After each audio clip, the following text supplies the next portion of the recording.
La Confédération générale des entreprises du Maroc a lancé une campagne de dépistage massif dans le cadre de la lutte contre le Covid-19. Cette campagne lancée auprès des employés du secteur privé entre dans le sillage de la reprise des activités dans le pays. La société a mis à disposition de ses membres un formulaire les invitant à le remplir afin de recueillir les informations indispensables à une gestion rapide de cette opération.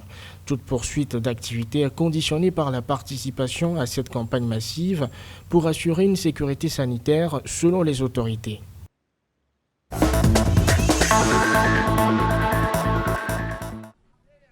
Le Nigeria Center for Disease Control a annoncé ce 4 juin une nouvelle directive de gestion des cas pour le traitement et le congé des patients atteints du Covid-19. Chikwe Eyakweazu, directeur général du NCDC, a déclaré que la troisième version des lignes directrices avait été publiée suite à l'émergence d'une nouvelle science sur la durée de l'infectiosité des patients.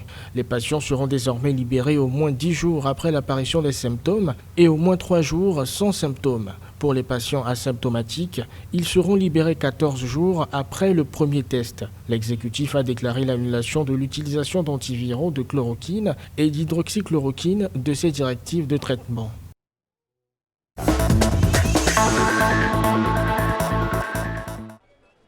La Commission nationale indépendante des droits de l'homme a invité le gouvernement libérien à accélérer ses efforts de distribution de nourriture aux communautés vulnérables pour aider à atténuer les multiples contraintes auxquelles sont confrontés les citoyens pendant le confinement. Un comité directeur national a été nommé afin d'assurer la mise en œuvre de ce plan de relance. Rappelons qu'à 3 reprises, le président George Weah a prolongé le confinement dans le cadre de l'état d'urgence pour freiner la propagation du coronavirus au Libéria.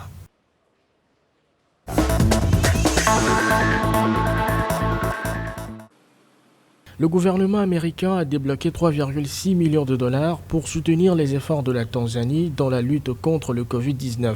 Il a également affecté 1,9 million de dollars aux activités existantes de l'USAID pour aider le pays à répondre à la pandémie.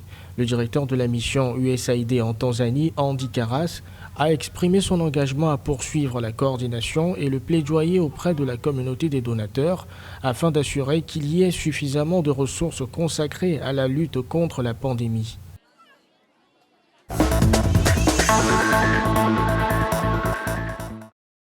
Les Nations Unies ont lancé ce 4 juin un appel humanitaire d'une valeur de 103 millions de dollars pour aider le Mozambique à répondre à la pandémie de coronavirus. L'appel donnerait la priorité aux besoins des plus vulnérables, notamment les personnes âgées, les populations déplacées et les communautés à haut risque de contamination. La fonction onusienne a invité la communauté internationale à renforcer son soutien au Mozambique alors que le pays est confronté à de multiples chocs tels que les conséquences humanitaires de la pandémie, les sécheresses récurrentes, les inondations et la violence croissante dans la province de Cabo Delgado.